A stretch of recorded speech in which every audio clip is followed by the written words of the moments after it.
Tenemos ahora a continuación la charla de Ramsés, que nos va a hablar sobre todo de Kubernetes. Yo creo que sigue siendo un tema todavía candente y del que tenemos que aprender mucho.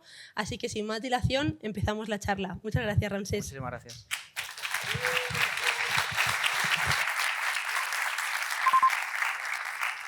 Bueno, pues muy buenos días a todos. Mi charla se llama efectivamente Define tu Kubernetes. De lo que más voy a hablar no es realmente de Kubernetes, sino un poco de ciberseguridad, también de Kubernetes. Pero sobre todo de lo que voy a hablar es de una tecnología que yo creo que no es demasiado conocida y que es muy potente y muy interesante y que se está empezando a usar a nivel empresarial mucho, que se llama eBPF, ¿vale? La charla fundamentalmente es una introducción a eBPF con sus aplicaciones, sobre todo en el campo de la ciberseguridad, pero ya veis que tiene muchísimas otras, ¿vale? Yo me llamo Ramsés, trabajo en Next Digital, somos una empresa de desarrollo de software y temas de Big Data. Somos 99 empleados, cualquiera de vosotros podéis ser el número 100 si visitáis nuestro stand. En esta charla lo que vamos a ver es pues eso, una introducción a eBPF, qué es, un poco para qué sirve, qué casos de uso más habituales tiene. Nos centraremos un poco más en ver eBPF para el caso de Kubernetes y veremos las aplicaciones más habituales que hacen uso de esta tecnología tan chula. Y luego nos centraremos en dos aplicaciones o dos herramientas, que son Falco y Tetragon, que se apoyan en eBPF para securizar nuestros sistemas. ¿Vale? Sin más, ¿qué es eBPF? Yo estoy seguro de que mucha gente no habrá oído nunca hablar de esta tecnología, aunque igual sí que luego, cuando sigamos hablando, conoce alguna tecnología construida sobre eBPF y no sabía que se apoyaba en esto, ¿vale? Si atendemos a las siglas no se entiende mucho, ¿verdad? Porque las siglas pone Extended Berkeley Packet Filter y eso pues nos suena muy académico, no se entiende demasiado bien, ¿no? No le vemos una utilidad directa. Si atendemos al logo, a su logotipo, que es una abejita, tampoco nos da mucha información extra porque al final es un juego de palabras, de eBPF, pues bi y abeja, ¿vale? Lo que sí nos puede dar una idea, sin todavía saber lo que es la tecnología, sobre su importancia o sobre la importancia que le ha dado pues, gente muy importante, como el caso de Brendan Gregg, que es como la máxima autoridad, lo ha sido siempre en el campo de la observabilidad, desde que estuvo en Sun, luego en Netflix, ahora en Intel. Pues una frase que dijo Brendan Gregg cuando apareció eBPF es pues los superpoderes acaban de llegar a Linux, ¿vale? O sea, te da una idea de que para él es algo muy importante, ¿no? Hay gente que ha dicho cosas como, bueno, que es una tecnología que te permite hacer cosas muy locas, que va a transformar todo lo que tiene que ver con el cloud. Y hay una frase que puede ser un poco descriptiva, que nos puede dar un poco de información sobre lo que es y lo que no, es que dice que lo que JavaScript es para un navegador, eBPF es para el kernel de Linux. Puede parecer una cosa muy críptica, pero nos da un poco de información, ¿vale? Os he intentado transmitir que esta tecnología puede ser muy chula y espero que os haya conseguido pues eso, hypear un poco a todos. Vale, sin más dilación, ¿qué es realmente eBPF? Pues eBPF es una máquina virtual que se ejecuta dentro del kernel de Linux, ¿vale? Y si a alguno le explota la cabeza, pues es normal, porque es una cosa que en principio puede parecer muy rara y que alguien puede que de buenas a primeras no le encuentre una utilidad, digamos, directa. Realmente veremos que tiene muchas. Es una tecnología que nos permite ejecutar mini programas que se ejecutan de forma segura dentro del kernel y que permiten modificar su comportamiento, sobre todo modificar el comportamiento orientado a responder a eventos. El kernel al final funciona por eventos. Cuando se abre un fichero, eso es un evento. Cuando se reserva memoria, es un evento. Cuando se abre un socket para comunicarse por Internet, es un evento. Lo que nos permite es que ese kernel, que antes era estático, que tenía las primitivas que tenía y que no se podía cambiar, sea dinámico. Que tú puedas programarlo, que tú puedas parchearlo en vivo, que tú puedas customizarlo, que tú puedas hacer que cuando un evento de lectura se produce, pues en lugar de ese evento de lectura ocurra otra cosa, ¿vale?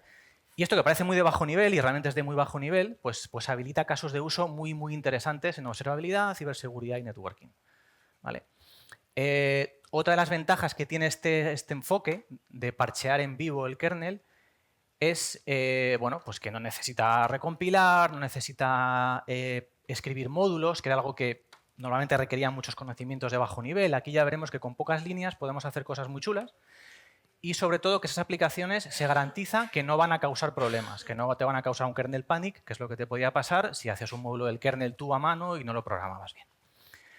Es una tecnología que parece muy loca, y efectivamente es muy loca. A los mismos desarrolladores de eBPF, que luego formaron Isovalent, les pareció muy loca y les pareció complicado que la gente de Linux, que es gente, o sea, que la gente que mantiene Linux, que seguramente es la pieza de software más crítica, que está desde una lavadora hasta en el papamóvil, pues haya llegado, o sea, les consiguieran convencerles de que eso tenía que llegar al kernel de Linux, ¿no? Porque es gente pues muy cuadriculada. Entonces hay un documental, para que le interese, está muy bien, que salió el año pasado, que se llama Locking the Kernel, que cuenta la historia de cómo esos desarrolladores consiguieron convencer a la gente que mantiene Linux de que algo tan loco como una especie de lenguaje de scripting para el kernel debía llegar al kernel. Y es un documental que está muy bien, está en YouTube, dura media horita y es muy guay. Básicamente el resumen es que fue como una especie de caballo de Troya. Ellos se apoyaron ellos mintieron un poquito, dijeron que realmente su tecnología no era tan innovadora, sino que iba a ser una extensión de una cosa mucho menos sexy que se llamaba BPF y por eso le llamaron eBPF, pero realmente era mucho más. Y cuando ya estuvo todo hecho, pues lo metieron en el kernel. Bueno, ¿cómo funciona? Esto es muy de bajo nivel, pero luego enseguida ya veis que cuando hagamos algún ejemplo, pues se van a ver aplicaciones muy directas. Es al final un programita que se escribe en un lenguaje similar a C, realmente es C, pero restringido. O sea, no se puede hacer cualquier cosa en C, pero tiene una pinta muy parecida a C. Y que además pasa por un verificador que comprueba que ese programita no vaya a hacer nada malo en tu kernel. ¿Vale? Que no tenga bucles infinitos, que no tarde mucho, que no tenga variables globales, cierto tipo de cosas se comprueban. Si las pasa, tu programita puede subir al kernel. Y ese programita lo que hace es responder a determinados eventos. Un evento de lectura, un evento de apertura de un socket, todo eso. ¿Vale? Entonces, bueno, esto lo vemos así muy lejano, con un ejemplo sencillo, que vamos a ver ahora, se va a ver muy bien.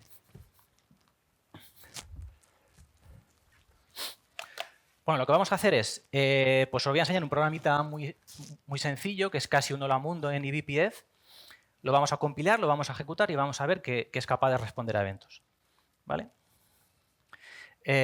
Bueno, pues esto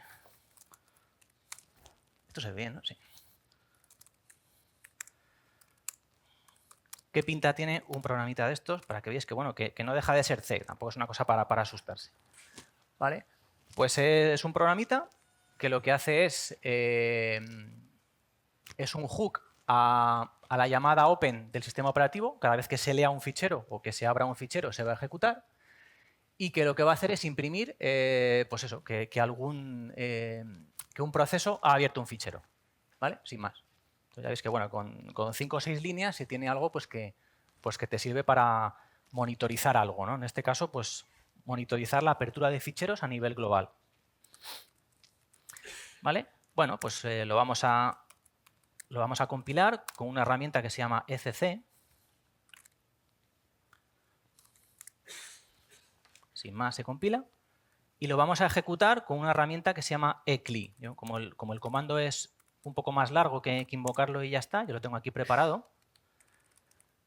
Y es, bueno, simplemente ejecutar esto. A ver, ¿qué ha pasado? Ah, vale, le tengo que pasar el PID, vale, sí. Le voy a poner voy a hacer que esto funcione para un proceso concreto.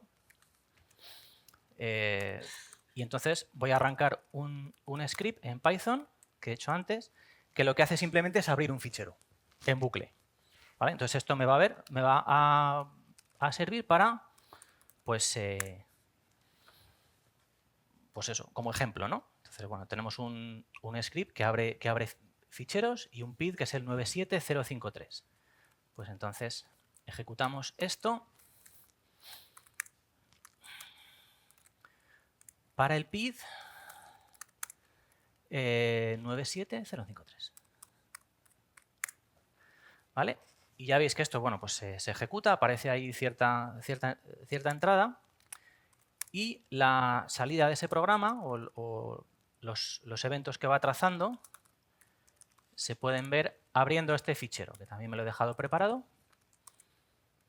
podáis ver pues, bueno, los eventos que se van produciendo. Y aquí veis que bueno, cada vez que se abre un fichero, pues en ese PID va apareciendo esa información. ¿Vale? Así que vale, pues ha funcionado. Somos capaces de cargar un programita en el kernel que haga, pues eso, que modifique su comportamiento y que nos avise de ciertas cosas. ¿Vale? ¿Por qué esto es tan complicado? Esto no, o sea, no nos hace falta saber C porque yo no, o sea, yo no pensaba que esto iba a ser tan complicado de usar, ni mucho menos. Para los casos de uso más habituales, que son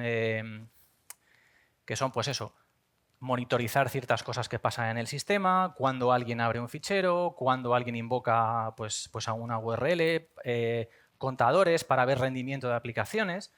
Ya hay aplicaciones de línea de comando que están hechas. Uno no tiene que programar en C con las librerías de eBPF para eso.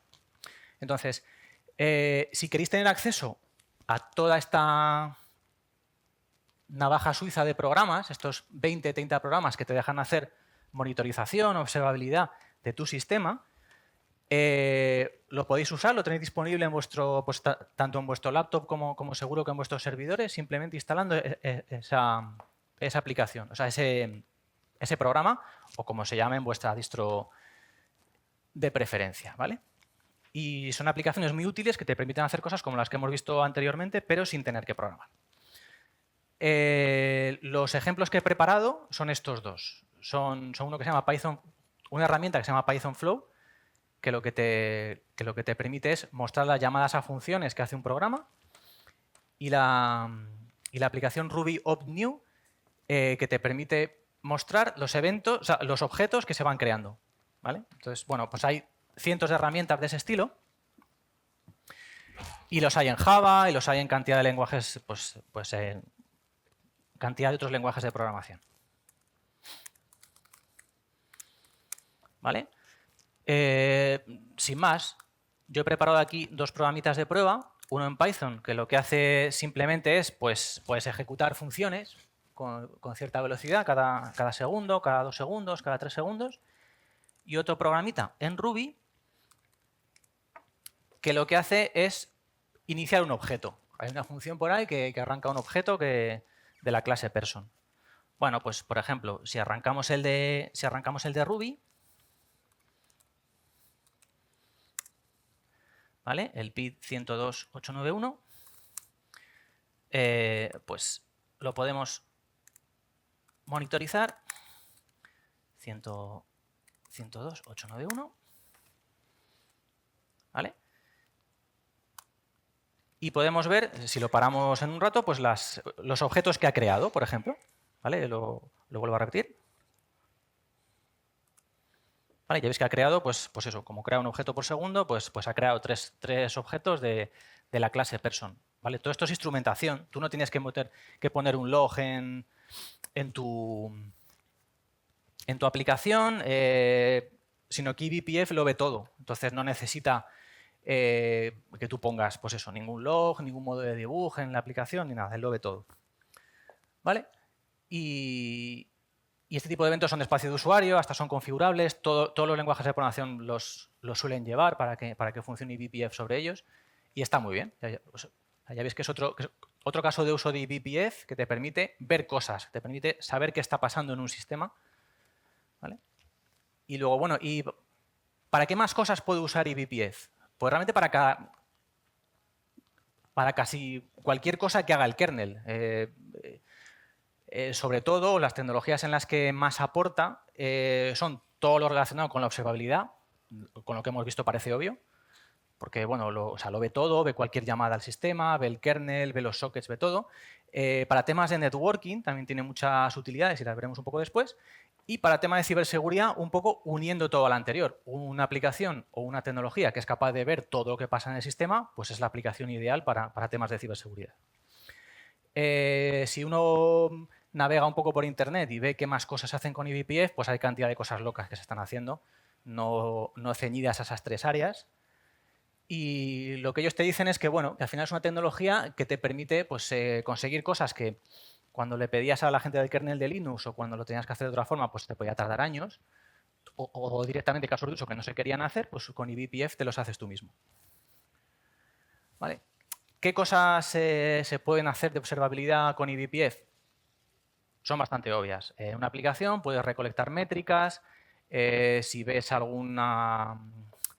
pues algún expediente X de la aplicación está fallando y no sabes por qué, puedes saber exactamente por qué está fallando, porque ves que intenta acceder a un fichero que no existe o para el que no tiene permiso, puedes inspeccionar tráfico en tiempo real, puedes identificar queries lentas, puedes hacer casi cualquier cosa que uno pueda querer hacer pues en el campo de la observabilidad, con un par de ventajas. Es, por supuesto, sin tocar código, no tienes que poner trazas y luego redesplegar para ver dónde está el problema. Sin pérdida de rendimiento, se han hecho benchmarks y se ha visto que por activar eBPF en un sistema, de hecho, siempre viene por defecto porque no tiene ninguna implicación a efectos de rendimiento, no hay pérdida de rendimiento apreciable, salvo en casos muy extremos de servidores superpetados o casos de uso de millones de paquetes por segundo. Ahí pues hay como un 2% de pérdida de rendimiento, pero en casos de uso normales, ninguno. O no es apreciable. Y con una ventaja adicional que es muy útil para temas de ciber, es sin que las aplicaciones sepan que están siendo monitorizadas. Esto, cuando una aplicación sabe que está siendo monitorizada, pues es posible que intente camuflar o intente hacer algo distinto, ¿no? Si ve que hay un agente arrancado en la máquina que está monitorizando algo, aquí no hay agentes, aquí es simplemente por sistema y eBPF tiene toda esa información. Que además que esto se ha convertido pues, como en el santo grial, ¿no?, de la observabilidad. En temas de networking también tiene muchas aplicaciones. Nos permite implementar balanceadores por código, sin tener, o sea, cosas que antes tenías que depender de que alguien te hiciera un módulo, pues tú en pocas líneas lo puedes hacer. Filtrado de paquetes, que además es mucho más eficiente. Ahí pongo una gráfica del filtrado de paquetes que se está realizando, que se supone que en algún momento reemplazará al filtrado de paquetes tradicional con iptables, que ya está más que deprecado, pero al nuevo DNF tables. Pues incluso este que se llama bpfilter es mucho más eficiente en ciertos casos de uso que el que pues está tanto el que ha existido tradicionalmente como el que hay ahora. Y esto es así por una tecnología que se llama XDP que hace que se puedan procesar paquetes saltándose toda la pila de networking de Linux. O sea, como te saltas cantidad de pasos, pues todo esto se puede hacer más fácil. Y hay muchas herramientas que se han construido, por ejemplo, en Kubernetes hay una empresa que se llama Katran, que tiene un load balancer que está hecho en XDP y es mucho más eficiente que el resto. Y luego, en temas de networking, realmente la empresa más pionera de eBPF, que se llama Isovalent, también fue una de las empresas pioneras en hacer cosas de networking en eBPF, y uno de los primeros productos que hizo fue Cilium, que seguro que os suena bastante. Es un CNI de Kubernetes, es como la pieza de red de Kubernetes, y lo que vio Cilium es que con eBPF podía conseguir un montón de funcionalidades que antes eran más propias de un service mesh tipo Istio y demás, sin necesidad de poner sidecars, que es lo que hace Istio, ¿no? A cada pod le acopla un contenedor de algo, que es lo que le dota de información sobre las características de service mesh, ¿no? Y eso desperdicia muchos recursos, ¿no? Tienes 1000 pods, pues hay 1000 sidecars, ¿no? Entonces, la gente de Isovalent, la gente de Cilium, lo que vio era que con esta tecnología podían conseguir un service mesh simplemente sin más, sin tener esos sidecars y simplemente tuneando con eBPF. Y es una tecnología que ahora Istio pues, ha visto que es la forma de hacerlo, ¿no? Y entonces, bueno, se está apoyando también en eBPF para las siguientes releases. Y ahora llegamos al punto de ciberseguridad, ¿vale? Con todo lo que hemos visto es obvio. Al final, eBPF lo ve todo, por tanto, te permite detectar comportamientos anómalos si tú eres capaz de identificarlos, pero eBPF lo ve todo. Otra funcionalidad extra de eBPF es que no solo puede detectar el evento, sino que lo puede bloquear. ¿Vale? Recordar que tú puedes cargar un programita y ese programita no tiene por qué ser solamente logar el evento en otro sitio ni alertar, sino que puede ser bloquearlo. Intento abrir un fichero, pero ese fichero está protegido, no te hago caso, no lo abro. ¿Vale? Y eso es un caso de uso típico de una herramienta de prevención de intrusiones, de un IPS. ¿Vale? Los casos de uso típicos de ciberseguridad con eBPF son eso: sandboxing de procesos. Tú tienes un proceso que solo tiene que acceder a 2 IPs y a 4 ficheros, pues la restringes totalmente lo que puede acceder. Dices expresamente que solo puede acceder a esos recursos y no a otros. Para temas de auditoría, como hemos visto un par de veces antes, monitorizar accesos, detectar cualquier posible cosa rara que esté pasando. Y luego para hacer cosas un poco más locas, como honeypots, por ejemplo, le puedes decir a un... se pueden poner reglas en algunas aplicaciones que hay con esto, de forma que cuando alguien consiga hacerse administrador en tu sistema e intente abrir un fichero con una credencial, aún así le muestras el contenido del fichero que abre no es el real. Eso es, pues es lo típico de un honeypot. Le despista, le está dando una contraseña que no es la contraseña de verdad. Pero bueno, le haces perder tiempo. ¿Qué pasa con eBPF y Kubernetes? Bueno, ya estáis viendo que con los casos de uso que os he contado, todavía, aunque hay herramientas de línea de comandos, pues eBPF es una tecnología que, bueno, que se puede considerar de bajo nivel. Ya veremos que hay herramientas por encima que, a nivel empresarial, que te facilitan todo esto mucho. Sobre todo desde hace unos años, desde el 2021, eBPF como tecnología se ha ido dotando de muchas más funcionalidades y ha ido siendo cada vez más sexy para todo este tipo de casos de uso. Entonces, actualmente hay muchas empresas que tienen los ojos puestos en eBPF y que han hecho herramientas de nivel empresarial para todo lo que hemos visto antes: networking, ciberseguridad y observabilidad. Si miramos un poco el landscape de soluciones que funcionan en Kubernetes y que se apoyan totalmente en eBPF, de los 3 áreas que hemos visto anteriormente, seguramente en observabilidad las más famosas sean Havel y Pixie. Havel es de Isovalent. Si entráis en la web de Pixie, por ejemplo, es una aplicación que realmente te entra por los ojos, porque, o sea, tú la instalas y es autoinstrumentación, o sea, sin que tengas tú que configurar nada, sin darle ninguna credencial, te da un dashboard en el que ve absolutamente todo sobre tu clúster de Kubernetes. Ve las queries que están pasando por la red, te identifica las queries lentas, te hace el mapa de interacciones entre unos pods y otros, es una maravilla. Y luego hay otros por ahí que pongo que no son tan conocidos. En networking el más conocido es Cilium, también os he hablado de Catran por encima, y ese logotipo de gatito tan mono se llama Calico. Y por último, las soluciones de ciberseguridad, pues también hay un montón. Las más conocidas son Falco y Tetragon. Y justamente en lo que me queda de charla voy a hablar de estas dos. Voy a ver qué es lo que se puede hacer con ellas y algún caso de uso pequeñito, ¿vale? Digamos que es como la guinda de la charla, ¿no? No quería simplemente hablar de dos herramientas concretas, sino un poco que conocierais en qué se apoyan. Bueno, sin más, ¿qué es Falco? Pues Falco es un IDS. Nos permite detectar intrusiones o intentos de intrusión, no los evita. O sea, es una herramienta de alarmas. Con Falco tú puedes definir una serie de reglas. Ellos mismos lo definen como una red de cámaras de vigilancia en tu clúster. Ellos, pues, con eBPF tienen acceso a toda la información de eventos que pasan en el sistema y tú puedes definir que cuando se produce un determinado evento me genere una alerta.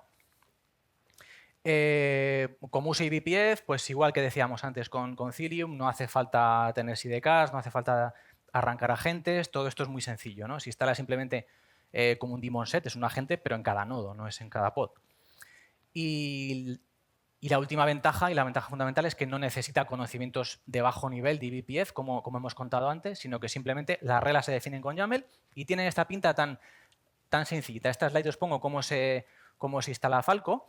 Lo podéis ver en la propia web de Falco, pero yo creo que no lo explica bien y además con Minikube hay que hacer alguna magia distinta. Entonces yo os pongo, si lo queréis probar en Minikube, si no tenéis acceso a un Kubernetes, pues digamos de verdad, con esas 4 líneas funciona siempre, ¿vale? Y os ahorro un poco la búsqueda. Y luego, bueno, pues como es una chart de Helm, tienes un YAML en el que puedes pues, customizarlo todo, y una de las cosas que se pueden customizar son las reglas.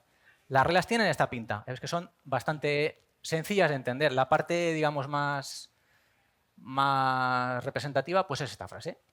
Esto es el evento que se quiere monitorizar, ¿vale? Si el evento es una apertura de un fichero, por ejemplo, aquí estamos, pues eso, detectando el acceso a un fichero que para nosotros es muy importante. Pues si el tipo de evento es un open y el nombre del fichero que se abre es este, que para nosotros es muy importante, pues sacamos esta alerta con este texto, ¿vale? O sea que son muy sencillas de poner. Igual que hay alertas sobre acceso a ficheros, hay alertas sobre uso de recursos de red. Por ejemplo, si quiero que me alerten cada vez que alguien use el comando curl intente abrir, pues eso, una URL. O sea, cuando alguien haga un curl a google.com, pues que me notifique, ¿vale? Y ya veis que con esta definición de reglas tan digamos, intuitiva o tan sencilla, pues tú miras en los logs de Falco y aparecen todos estos warnings, ¿vale? Y ya con estos logs pues hace lo que quieres. Él tiene su propio sistema de login, pero lo más normal es que quieras usar pues el tuyo que tengas en tu empresa. Y por fin la última parte. La última parte es la prevención de intrusiones. Ya no solo la detección de la intrusión, sino intentar evitar que esa intrusión se produzca. Y para eso tenemos una herramienta, también basada en eBPF, como no, que se llama Tetragon, ¿vale? Es también de Isovalent. Isovalent, digamos que como es uno de los pioneros de eBPF, pues tiene soluciones para todo, ¿no? Tanto para observabilidad, que es Hubble, como para Cilium, que es Networking, como para Ciber, que es Tetragon. Conceptualmente similar a Falco, no deja de ser un motor de reglas que se evalúan contra los eventos que te llegan vía eBPF, pero introduce una novedad. Con Tetragon no solo te dejan detectar eventos, sino que los puedes bloquear, ¿vale? Así que, como te deja bloquear, pues sirve como sistema de prevención de intrusiones, como IPS. ¿Vale? Si queréis probarlo de una forma sencilla y hasta en local, y si no queréis instalar Kubernetes, hasta lo podéis arrancar standalone, con Docker, hay cantidad de opciones, ¿vale? Y al final, ¿cómo funciona? ¿Cómo se definen las reglas? Igual que os he contado antes que en Falco se definían con un YAML, pues aquí se definen con un CRD de Kubernetes que se llama Tracing Policy, que es el que hace todo, ¿vale? Y aquí os saco, bueno, pues cuál es la pinta que tiene una regla, una Tracing Policy, que vamos a usar para impedir el acceso a un fichero que consideramos muy protegido, que es el fichero /etc/sadu, que como sabéis tiene las contraseñas cifradas de un sistema Linux. ¿Vale? Pues bueno, la definición de reglas, digamos, que es más complicada de entender, ¿vale?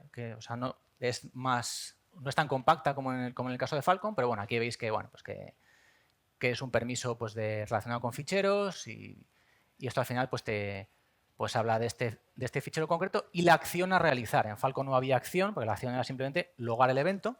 Aquí te deja logar el evento o matar al proceso que lo ha intentado leer, ¿vale?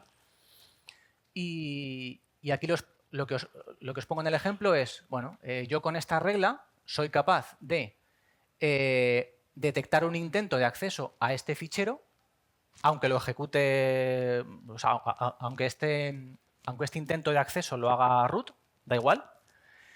Y lo que hace Tetragon es monitorizar lo que está pasando y lo que hace es matar el proceso que ha intentado leer este fichero. Y este proceso no llega a leer el fichero. Aunque sea root, da igual. A eBPF le da igual que alguien sea root, porque va antes de todo eso, ¿vale? Y bueno, si tengo un poco de tiempo puedo hacer el ejemplo, que es realmente el último ejemplo que nos queda por ver.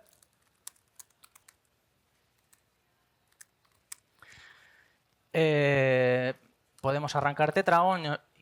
En este caso, por simplificarlo, lo estoy arrancando standalone, ¿vale? Pero bueno, si tuviera... O sea, porque tardo más que arrancar Minikube y demás, y tendría que entrar en el pod para verlo y tal. Entonces, bueno, pues aquí he arrancado Tetragon y aquí lo que hago es una herramienta que se llama Tetra, que es el CLI de Tetragon, que me permite pues, detectar los eventos que se producen, ¿vale? Entonces, voy a generar un evento en mi propia máquina. Espera un segundito, lo voy a parar. Me voy a hacer root primero,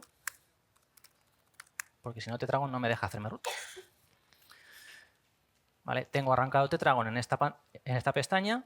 Tengo arrancado el CLI de Tetragon, que me saca los eventos de una forma más o menos digerible. Y aquí soy root en mi máquina, ¿vale? Esto, si sale mal, vais a ver mi contraseña, ¿vale? Y efectivamente no ha salido mal. Yo he hecho un cat, yo soy root, ¿vale? Y no me ha dejado hacerlo. ¿Por qué? Porque Tetragon, por medio de eBPF, ha interceptado esa llamada, ¿vale? Así que, bueno, qué herramienta tan buena que incluso cuando eres root te prohíbe hacer ciertas cosas, ¿no? Cuando un hacker ha entrado en tu sistema. Ya ves qué herramienta tan chula. Conclusiones. Si queréis convencer a vuestros jefes de que esto es de que esto es muy guay, de que hay que usarlo en vuestra empresa, pues he preparado ahí un argumentario, ¿vale? Que les podéis, para que les podáis convencer pues con todo tipo con todo lujo de detalles técnicos, ¿vale? VIP es una tecnología que puede parecer muy complicada y hemos ido de abajo hacia arriba, desde casi el metal hasta código C y demás, hasta tecnologías, pues bueno, que únicamente te exigen saber un poquito de Kubernetes y abrir un YAML, ¿vale?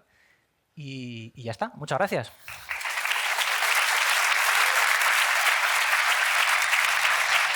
Pues muchísimas gracias, Ramsés, por la charla, por todo lo que nos has contado. Ahora tenemos un turno de preguntas, así que es vuestro momento, levantad la mano y os iremos resolviendo. ¿Bajas tú por Vale. aquí? Ahí primero, vale. Por aquí. Hola, buenas, gracias por la charla, ha sido muy interesante. Yo tenía una duda cuando has comentado, por ejemplo, lo de decir más sobre la observabilidad, ¿vale? Bueno, sí, nada.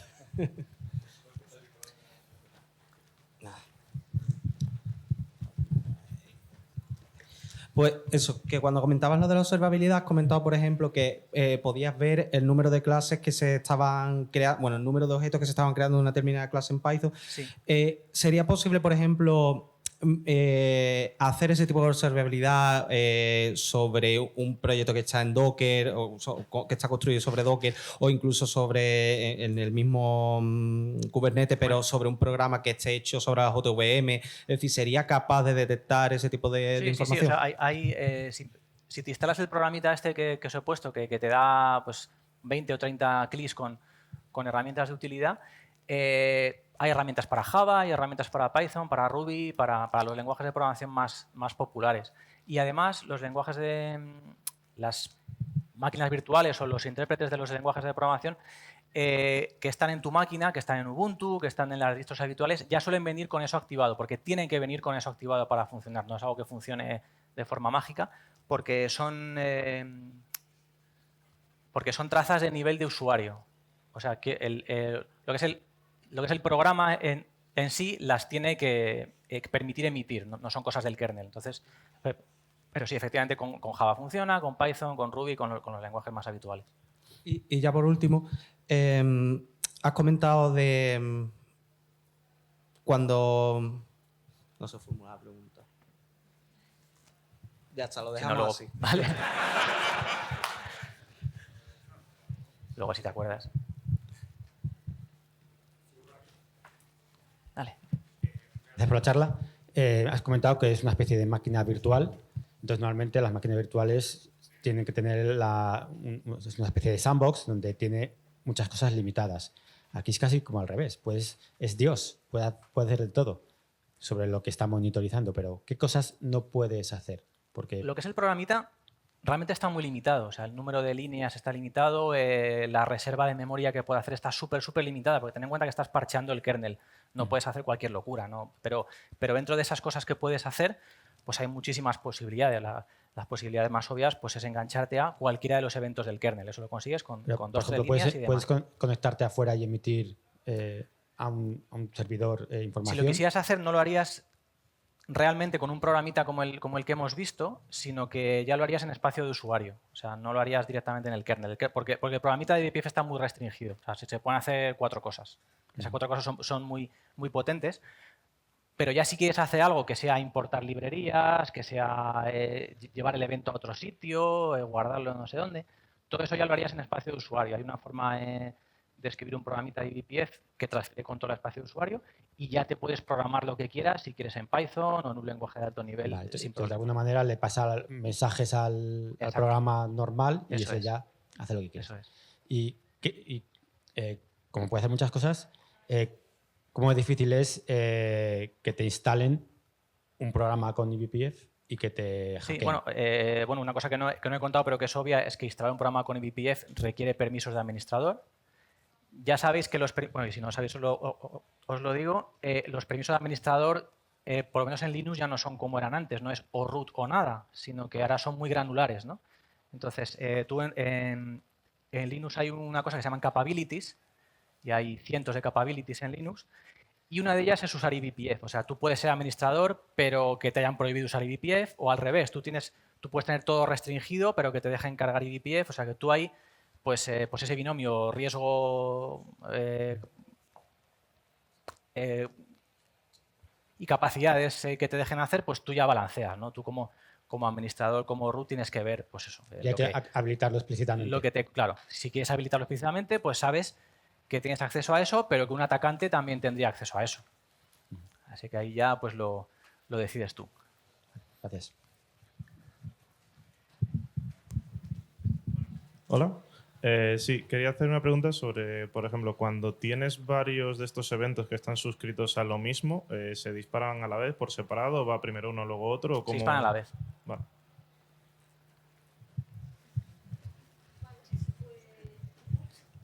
¿Se escucha? Vale. Nos hemos quedado ya sin tiempo. Pero Bueno, yo voy a estar también pululando por eso el os iba a decir. stand de Next. Si queréis Ramsés cualquier va a estar cosa. por aquí. Vamos a salir todos por esta puerta, ¿vale? Y ya os dirigís todos a cada uno de los tracks. Empezarán alrededor de 1:30, ¿vale? O sea que os da tiempo. Le damos un aplauso y muchas gracias.